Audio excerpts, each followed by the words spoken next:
చందమామ కథలకు స్వాగతం. ఈనాటి మన కథ జువ్వి చెట్టు ఆత్మ. 800 ఏండ్ల క్రితం విక్రమరాజపురంలో ఒక గొప్ప దేవాలయం ఉండేది. ఆ దేవాలయానికి 33 మండపాలు ఉండేవి. గోపురం మీద బొమ్మలు, గుడి లోపల విగ్రహాలు కలిపి మొత్తం 33,333 స్వరూపాలు ఉండేవని చెప్తూ ఉండేవారు. ఆ గుడి వెనుక ఉన్న కథ ఇప్పుడు మనం తెలుసుకుందాము. ఈ గుడి కట్టక ముందు ఆ సమీపంలో ఒక బ్రహ్మాండమైన జువ్వి చెట్టు ఉండేది. ఆమడ దూరం వ్యాపించిన దాని నీడన చిన్నపిల్లలు ఆడుకునేవాళ్ళు. బాటసారులు అక్కడ విశ్రమించి అలసట తీర్చుకునేవారు. గ్రామ పెద్దలు తీర్పులు తీర్చేవారు. ఇలా ఉండగా వంతెన ఒకటి నిర్మించటానికని ఆ జువ్వి చెట్టు పడగొట్టవలసిందిగా రాజుగారు ఆజ్ఞాపించారు. ఆ ఊరిలోనే ఆ జువ్వి చెట్టు సమీపాన సుధన్వుడు అనే ఒక రైతు ఉండేవాడు. 100 ఏళ్లు నిండిన ఈ మహావృక్షాన్ని కొట్టివేయటమా? ఎంతమంది జీవులకు ఇది అండగా ఉంటున్నది, ఎన్ని ప్రాణులకు ఇది ఆనందాన్ని కలిగిస్తున్నది. ఇటువంటి దాన్ని కొట్టివేయడానికి చేతులు ఎలా వస్తాయి? దీనిని కొట్టవద్దు. దీనికి బదులుగా ఎంత కలప కావాల్సి వస్తే అంతా మా తోటలో చెట్లు కొట్టుకుని వినియోగించుకోండి అని అతడు రాజుకి మనవి చేసుకున్నాడు. రాజు సమ్మతించాడు. అంతటితో ఈ సమస్య ఆగిపోయింది. కొన్నాళ్ళైన తర్వాత ఒక సాయంకాలం సుధనుడు పొలం నుండి ఇంటికి తిరిగి వస్తూ ఉండగా జువ్వి చెట్టు కింద త్రిలోక సుందరి అనతగిన ఒక చిన్నది కనపడింది. ఆమె సౌందర్యానికి అతడు నివ్వెరపోయాడు. అతడు పలకరిద్దామని అనుకునే లోపే ఆమె అదృశ్యమైంది. రాత్రి అంతా అతనికి నిద్ర పట్టలేదు. చిత్రమైన ఆ చిన్నది ఎవరు? ఈ సమస్యే అతని మనస్సును పూర్తిగా ఆవరించింది. మరునాడు మామూలుగానే పొలం వెళ్ళాడు. కానీ పని చెయ్యబుద్ధి కాలేదు. సాయంకాలం ఇంటికి వెళ్ళేటప్పుడు మళ్ళీ ఆ అందాల రాశి కనిపించింది. ఆశ్చర్యపోయాడు. సుధన్వా, నీ తాత తండ్రుల నుండి నిన్ను నేను ఎరుగుదును. నీ కుటుంబం మంచి సంప్రదాయం కలది. నీవు మంచి హృదయం కలవాడు. ఒక వాగ్దానం చేస్తే నిన్ను పెండ్లాడి నీ చరణదాసిగా ఉంటాను అని తన మనస్సును వెల్లడించింది. నేను చెయ్యవలసిన ఆ వాగ్దానం ఏమిటో చెప్పు అన్నాడు సుధన్వుడు. అందుకు ఆమె, ఎన్నడూ నా పుట్టు పూర్వోత్తరాలు నీవు ప్రశ్నించకూడదు. అవసరం కలిగినప్పుడు నా అంతట నేనే చెబుతాను అన్నది. అందుకు అతడు అంగీకరించాడు. వారికి వివాహం అయ్యింది. ఏడాదికల్లా పనసపండు లాంటి ఒక బిడ్డడు పుట్టాడు. బిడ్డడికి 5 ఏళ్లు వచ్చాయి. అల్లారముద్దుగా పెరుగుతున్నాడు. ఇంతలో మునుపటిలాగా మళ్ళీ రాజాజ్ఞ వచ్చింది.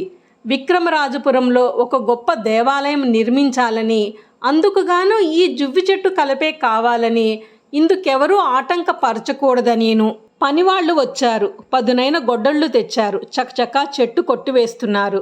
ఎన్నేళ్ల నుంచో కనుల పండువుగా ఆ ప్రదేశమందు నివసిస్తూ ఎట్టి ప్రతిఫలము ఆపేక్షించకుండా లక్షలాది జీవులకు ఆశ్రయం కల్పిస్తూ ఆనందాన్ని చేకూరుస్తూ ఉండే ఆ మహావృక్షాన్ని తమ వాడి గొడ్డళ్లతో చకాచక కొట్టివేస్తున్నారు. రాజాజ్ఞ ఆపటానికి ఎవరి వల్లనవుతుంది? పెద్ద మాను అవటం చేత చెట్టు నేలకు వరగటానికి కొంతకాలం పట్టేటట్టుగా ఉంది. మరి కొన్నాళ్ళు గడిచాక ఒకనాటి రాత్రి సుధన్వుడు నిద్రిస్తున్న సమయంలో చెట్టు కొట్టే శబ్దం వినిపించింది. భార్య వచ్చి అతని పక్కన కూర్చుని ఉన్నది. కళ్ళనీళ్లు కడవల కొద్దీ ఆమె చెక్కిళ్లపైన జారుతున్నాయి. సుధన్వా, ఇది కల కాదు సుమా. నేను చెప్పే మాటలు నమ్ము. నా మాట యందు గౌరవం ఉంచావు. ఈ 6 ఏళ్ల నుండి నా చరిత్ర అడగకుండా ఊరుకున్నావు. అయితే ఆ రహస్యం వెల్లడించవలసిన అవసరం ఇప్పుడు కలిగింది. నేను ఈ మహావృక్షం యొక్క ఆత్మను. నిన్ను చిరకాలం సేవించుకుని సుఖపెడదామనుకున్నాను. కానీ విధి విలాసం వేరుగా ఉన్నది. పనివాళ్లు కొట్టే ఒక్కొక్క గొడ్డలి దెబ్బ చెట్టుకు కాదు, నా శరీరానికి తగులుతున్నాయి. నేను భరించలేకుండా ఉన్నాను. నాకు కాలం సమీపించింది.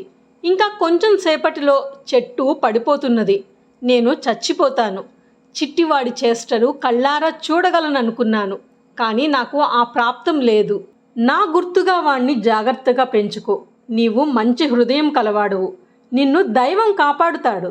నాకు సెలవు అంటూ భర్త పాదాలకు భక్తితో నమస్కరించి అంతర్హితురాలయ్యింది. సుధన్వుడు నిద్ర లేచాడు.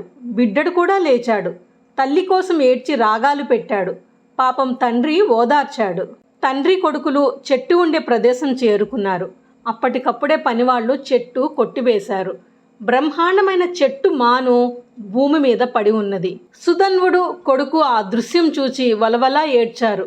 వాళ్ళు ఎందుకు ఏడుస్తున్నారో ఎవ్వరికీ తెలియదు. పక్కనున్న నదిలోకి ఆ మాను దొర్లించుకుపోవాలి. 100 మంది కలిసి తోశారు. మాను కదలలేదు. ఊళ్ళో అందరూ వచ్చి కదిలించారు. అది బెసగలేదు.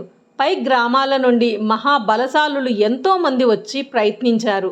లాభం లేకపోయింది. ఏమిటి ఈ విడ్డూరం అని అందరూ తెల్లబోయారు. ఆ రాత్రి రాజుకు కల వచ్చింది. సుధన్వుడికి ఆ మహావృక్షానికి గల సంబంధం వెల్లడి అయ్యింది. వెంటనే రాజు మేల్కొన్నాడు. చెట్టు కొట్టవద్దని సుధన్వుడు ఎందుకు ప్రాధేయపడ్డాడో ప్రజలకు తెలియజెప్పాడు. ఇప్పుడేమనుకుంటే ఏమున్నది? రాజు సుధన్వుడిని క్షమాపణ కోరాడు. సుధన్వుని సలహా పైన అతి వైభవంగా పూజలు ఉత్సవాలు జరిపించాడు. మాను మళ్ళీ కదిపి చూచారు, కదలలేదు. అప్పుడు సుధన్వుడు బిడ్డడితో, నాయనా, అమ్మని పలకరించు. తండ్రి, నీవంటే అమ్మకి ప్రాణం, నీ మాట కాదనలేదు అన్నాడు. తండ్రి కోరిన ప్రకారం అప్పుడు చిట్టివాడు ఆ మాను పైన చెయ్యి వేసి, అమ్మా అమ్మా అని పిలిచాడు. ఆ వెంటనే మాను కదిలింది. వేల కొద్ది బలశాలులు కదిలించలేని ఆ మాను చిట్టివాడు చెయ్యవేయగానే ఇట్టే కదలటం చూసి అక్కడ చేరిన వారంతా నిశ్చేష్టులై జలజల కన్నీరు రాల్చారు. తరువాత ఆమె పేరుతోనే రాజు జువ్వు చెట్టు కలప ఉపయోగించి ఒక గొప్ప దేవాలయం నిర్మించాడు. విక్రమరాజపురంలో 800 ఏండ్ల క్రిందట 33 మండపాలతో 33,333 విగ్రహాలతో వెలసిన ఆ గొప్ప దేవాలయం వెనుక ఉన్న కథ ఇదే. అలా వెళ్లే ముందు ఛానల్ని సబ్స్క్రైబ్ చేయండి. నోటిఫికేషన్స్ కోసం బెల్ ఐకాన్ని క్లిక్ చేయండి. వీడియోని లైక్ అండ్ షేర్ చేయండి. మరిన్ని చందమామ కథల కోసం చందమామ కథలు ప్లేలిస్ట్ని విజిట్ చేయండి.